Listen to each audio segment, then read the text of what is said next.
Every year at this time, Duffy's World consults with fabled original thinker Keith Bratton on his latest attempt to wipe out the hangover in our lifetime. But upon joining Mr. Bratton at the J. Ross Brown whaling station on the northwest side, this reporter was given a scoop on a project so awesome in scope and compelling in design that it's virtually beyond the comprehension of a sober man. The proposed Alcohol of Fame, to pay tribute to the valuable contributions alcohol has played in our growth as a nation, our military superiority, technology, the arts, literature, fortifying our courage, and perhaps most of all, stimulating our creativity. For example, the Pet Rock, for instance, which made such a hit, was conceived in a bar by a member of the same fraternity I'm in, the advertising fraternity. This was one of the great creative strokes of our time. Bratton unfurled architect's drawings to show the breathtaking range of his dream project. You can see that we're planning to have the Phil Harris room here. He's a native of Indiana. The room here holding Dean Martin's shot glass collection is quite large. You'll notice there's nothing in this room. That's the Carrie Nation room. We want to have something there, but to commemorate it, so emptiness is the best thing.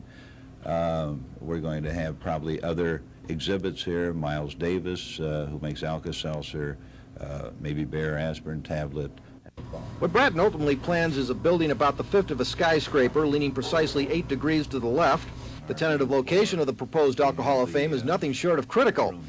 We were looking at sites over in Champaign, but it was too expensive there, so I think we pretty well decided on Bourbon, Indiana, which is up north and near the toll road. And I think that right now we have scouts out looking for land. What kind of reaction have you had from the citizens and city fathers of Bourbon, Indiana? This is probably the first time they've heard of it. We don't want land values to soar. The costs are staggering, really. When we get right down to it, we're going to have to raise money by drink-a-thons. We're going to have to solicit money from distillers, brewers, and the like. Get anything we can. It will take a while because, as you know, money's tight.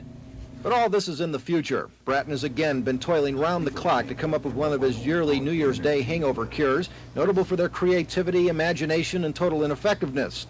As prepared by the whaling station's Angie Cox, the 79 Bratton cure dwells on energy conservation with a concoction he calls the Energy Whiz. High-protein flavored drink powder, preferably creamy banana, milk, honey, and vodka. The healing powers are in the preparation. Instead of using it in a powered blender, you mix it by hand this year.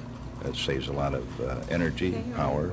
Of course, you can drink it by candlelight, which is better than having bright lights on to shock your eyes. And it's best to either drink it in a room of around 65 or 60 degrees, a cold room if you can. Only time will tell whether this is the scientific breakthrough the world has been looking for in trying to eradicate one of our most insidious maladies.